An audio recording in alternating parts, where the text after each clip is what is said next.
অনেকে আমাদেরকে জানতে চায় যে হুজুর আমাদের কেউ যখন মারা যায় তারা কি আমাদেরকে শুনতে পায়, তারা কি আমাদেরকে দেখতে পায়? This is the question a lot of people they have asked me. মনে করেন আপনার আব্বা মারা গিয়েছে, আপনার আব্বার ডেড বডি আপনার সামনে রাখা আছে, আপনি ভাবতেছেন যে আব্বা আমাকে শুনছে, আমাকে দেখছে, আপনি চিল্লাচ্ছেন, কথা বলছেন, আব্বাকে আপনি অনেক কিছু শুনতে চাচ্ছেন। আসলে কি আব্বা শুনতে পাচ্ছে কিনা, আপনার আম্মা শুনতে পাচ্ছে কিনা, দ্যাট ইজ দ্য কোয়েশ্চেন। আজকে আমরা কোরআন এবং হাদিস থেকে জানবো যে মৃত মানুষ দেখতে পায় কি পায় না, শুনতে পায় কি পায় না। জয় বলেন ইনশাআল্লাহ। কোরআনে আল্লাহ তাআলা বলেছেন ওয়ালা তাকুলু লিমান ইউকতালু ফি সাবিলিল্লাহি আমওয়াত বাল আহইয়াউ ওয়ালাকিন লা তাশউর। তুমি তাদেরকে মৃত বলো না যারা আল্লাহর রাস্তায় শহীদ হয়েছে, আল্লাহর রাস্তায় জিহাদ করে শহীদ হয়েছে, তাদেরকে তোমরা মৃত রেখো না, তারা জীবিত আছে, বাট বেশিরভাগ মানুষ জানে না। অপর আয়াতে আল্লাহ তাআলা বলেছেন লিকুল্লি উম্মাতিন আজাল ইযা জাআ আজালুহুম ফালা ইস্তাখিরুনা সাআহ ওয়ালা ইস্তাকদিমুন। In this world everyone has a specific time for death. Everyone has a specific time.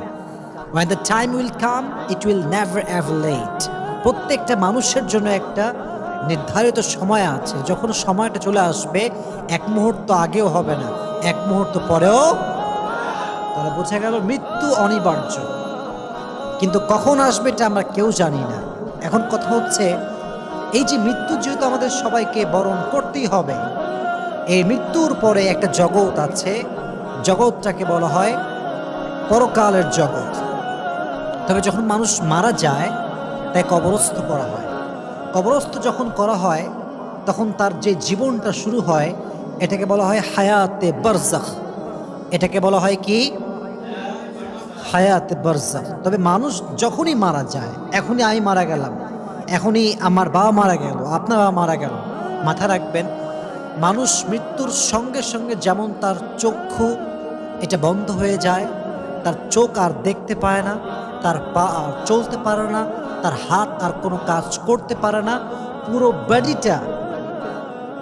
বডিটা এটা কোনো কাজের থাকে না, এটা কোনো শক্তি থাকে না, এটার কোনো পাওয়ার থাকে না। Exactly to the same way মানুষের শ্রবণ শক্তিও লোপ পায়, শ্রবণ শক্তি থাকে না। এই জন্য আল্লাহ তাআলা বলছেন ইন্নাল্লাহা ইউসমিউ মান ইয়াশা ওয়া মা আনতা বিমুসমিইন মান ফিল কুবুর। আল্লাহ যাকে চান তাকে শোনার শক্তি দান করেন, আর নবী হে আপনি কবরস্থ মানুষদেরকে শোনাতে পারবেন না। তার মানে বোঝা গেল মানুষ মৃত্যুর পরে শুনতে পায়। অপর আয়াতে আল্লাহ তাআলা বলছেন ইন্নাকা লা তুসমিউল মাউতা। মৃত মানুষ শুনতে পায় না, মৃত মানুষের শ্রবণ শক্তি থাকে না, তাকে মানুষ যত কথাই বলুক না কেন সে কিছু শুনতে পায় না। তবে আমি আগে একটা কথা বলেছিলাম, আমরা যখন মারা যাব আমাদের মৃত্যুর পরে আরেকটা জগৎ হবে, এবং যখন কিয়ামতের যেই সাউন্ডটা আছে, the day of Qari'ah, the day of resurrection, the day of accountability, কিয়ামতের দিন যখন ইসরাফিল তার সিংহায় ফু দিবে, আমরা যখন আবার উঠে দাঁড়াবো, এটা হচ্ছে আমাদের জন্য একটা বিশাল বড় জগৎ, লম্বা জগৎ, যে জগতের কোনো শেষ নাই। আমরা যখন মারা যাচ্ছি আমাদের বডিকে রাখা হচ্ছে কবরস্থানে। এই যে আমাদের কবরস্থানের জীবনটা এবং মৃত্যুর পরে আবার জীবিত হয়ে আল্লাহর সামনে দাঁড়ানোর আগ মুহূর্ত, এই যে জীবনটা আমরা পার করব এটাকে বলা হয় হায়াতে বারজাখ। বারজাখ মানে হচ্ছে বাধা, অন্তরায়। এটা এই জীবনে যখন মানুষ কবরে থাকে, হাদিসে এসেছে যখন কবরের পাশ দিয়ে কেউ হেঁটে যায় এবং সে যদি তার পূর্ব পরিচিত হয়, যখন সে তাকে সালাম পেশ করে তার সালামের জবাব সে কবর থেকে দেয়। সুবহানাল্লাহ পড়ে।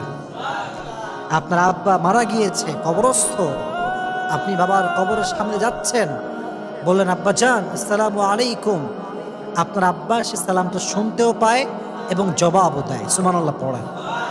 আর এক হাদিসে এসেছে যখন কোনো মানুষ কবর থেকে কবরের পাশ দিয়ে হেঁটে যায় আর কবরের মুর্দা তার পরিচিত মানুষ হয়, পূর্ব পরিচিত হয়, যখন সে তাকে সালাম পেশ করে আল্লাহ তাআলা সঙ্গে সঙ্গে তার রুহুটাকে কবরে ফিরিয়ে দেয়, ফলে সে শুনতে পায় এবং শুনে সে সালামের জবাবও দান করে। সুবহানাল্লাহ পড়েন।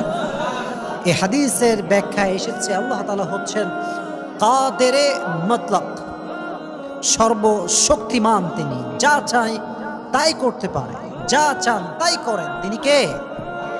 যেমন আল্লাহ তাআলা বলেছেন তাবারাকাল্লাযী বিয়াদিহিল মুলক ওয়া হুয়া আলা কুল্লি শাইইন কাদির।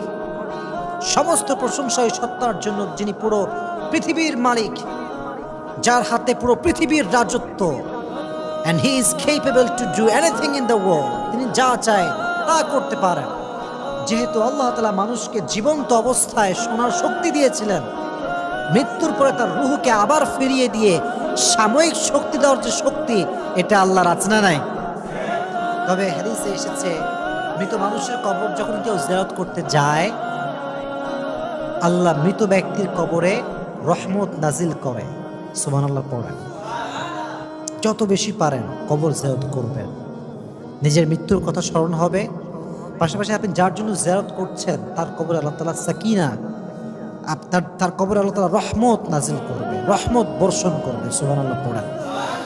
এর কারণটা হচ্ছে আমরা যখন কারো কবর জিয়ারত করতে যাই, আমাদের মেইন পারপাস থাকে যে আমরা তার মাগফিরাত কামনা করি, আমরা তার জন্য দোয়া করি যে আল্লাহ তুমি তাকে আযাব থেকে বাঁচাও, তার গুনাহকে মাফ করে দাও, তার সমস্ত অন্যায়কে তুমি মাফ করে দাও।